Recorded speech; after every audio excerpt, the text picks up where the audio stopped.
Hey y'all, I'm Elisa, the Scrappy Wife behind ScrappyWife.com, and today I have a traveler's notebook process video for you. This is my traveler's notebook I've been working on this year that's been a little bit more story driven, not necessarily chronological, and today I'm going to document a couple of photos of my son and one of his good friends learning to roller skate together, which is so sweet. I'm going to use the Felicity Jane Millie kit, which is one of their more recent kits, I believe, for the month of February. All right, I will put you guys on fast forward. I will list everything I end up using down below. Let's go. So I'm totally digging my new purpose in my traveler's notebook. So I used to do all of my memory documenting in a traveler's notebook, which meant creating a full traveler's notebook each month, getting all the photos and all the stories down that I could.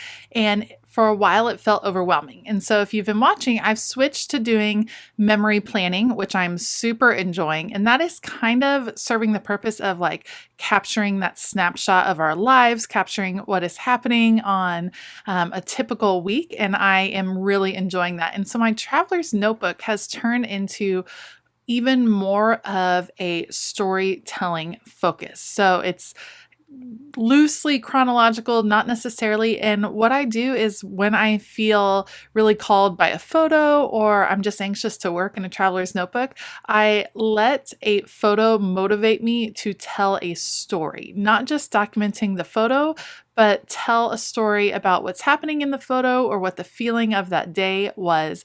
And that is what I am doing right here. So this is my son and a neighbor friend that he just loves. And it was one of the first really warm days in the spring. And so all of the kids in the neighborhood were out on roller skates, like a whole gang of children out on roller skates. And these two were just a little bit slower than everybody else. And at first they struggled, but you know what? They found each other. They found someone else that knew it was okay to go at your own pace. And I just loved that. And they spent the afternoon roller skating together. And it was so sweet and such a beautiful moment and just something to remember. Like sometimes you just need a friend to hold your hand and tell you it's okay to go slow. And I loved that.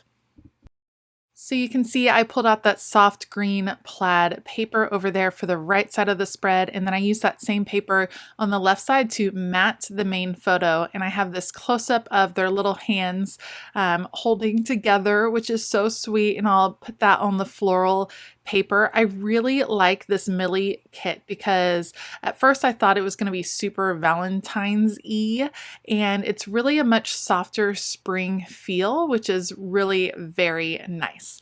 And something else I love about Felicity Jane kits are these branding strips, and I use them all the time. So I'm just trimming out a branding strip right there, and then another strip that I can use because on the left side, I found another branding strip at the last second. I'm like, oh, I need that one too. On the left side of the spread, I'm kind of doing like a collage of paper. So I don't want to do a solid paper in the background, but I am going to use the branding strips to kind of create a scaffolding, if you will. So a place where the rest of the photos can kind of land and where I can nestle things in and out. And then that one branding strip with the hearts will go all the way across both spreads. So it's kind of a link that brings them together in one giant layout, or at least one giant traveler's notebook layout. So when you're getting to the end of a traveler's notebook, like I am in this one, it can get tricky working in a bulky notebook because the left side is getting pretty bulky. So I work around that in two ways. I either work outside the notebook, I pre-cut the paper and put together the page and then just adhere that into the notebook. Or I work with smaller pieces like I'm doing on this particular spread that don't necessarily cover the whole page, but that I can kind of work with, bend around, and just kind of work around the bulk. You also might have noticed that I printed my pictures in black and white, which is not something I normally do. I used to do that a lot, and then I really wanted to know the true color of the pictures, and I wanted more focus to be on the picture and less on the supplies, so I went back to printing in color. And this one I went with black and white because it felt like a better way to tell the story. My son happened to be wearing a bright green fluorescent shirt, like bright green, and it was super distracting almost. And I really wanted the focus to be on the interaction between the two kids and not the colors and what they were wearing and things like that. So black and white really served the story better in this case. And again, that's just what I'm really enjoying about my traveler's notebook, is telling those stories, going deeper than just this is what's happening in the picture, but kind of telling why we were doing what we were doing and what the feeling was behind it.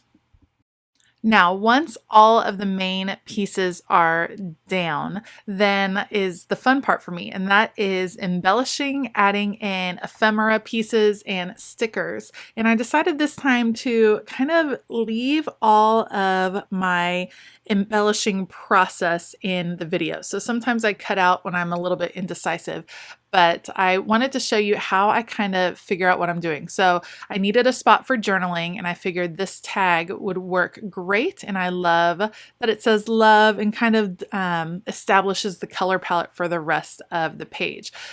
Because it established that color palette, I wanted to kind of move those colors around the page. So you can see I'm laying different pieces. I love those two tickets. I know I want them over on the right side. I really like this little part, this little tab that says favorite, which is super sweet.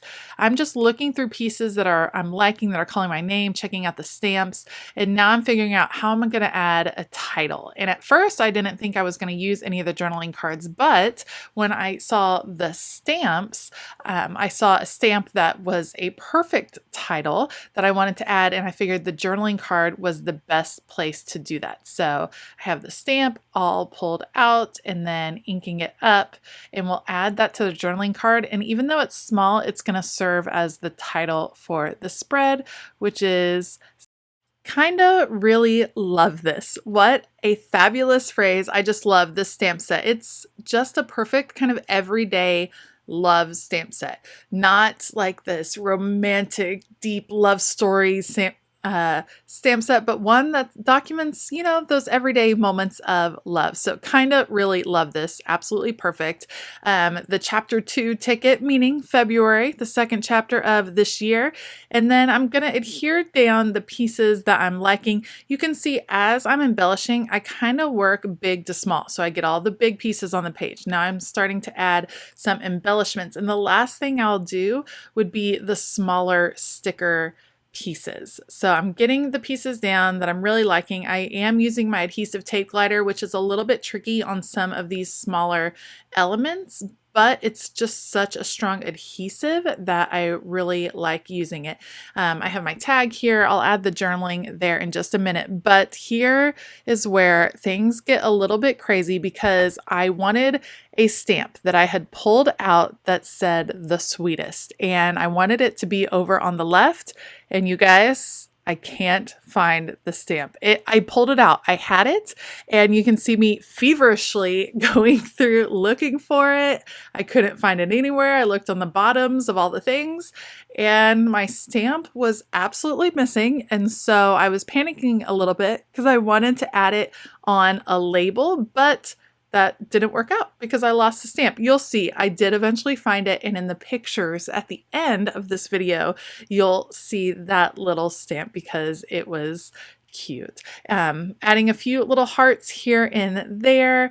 I'm enjoying using the stamp sets. That is really, I feel like, adding a lot to some of my spreads, and it's something that I didn't used to do very often, but I'm really trying to focus and use some of these stamp sets because they really add a nice detail. And speaking of nice detail, I love these little puffy hearts. They're not super puffy, like they're not this hard enamel, just a little bit here and there, and so it doesn't add too much dimension, which I really appreciate.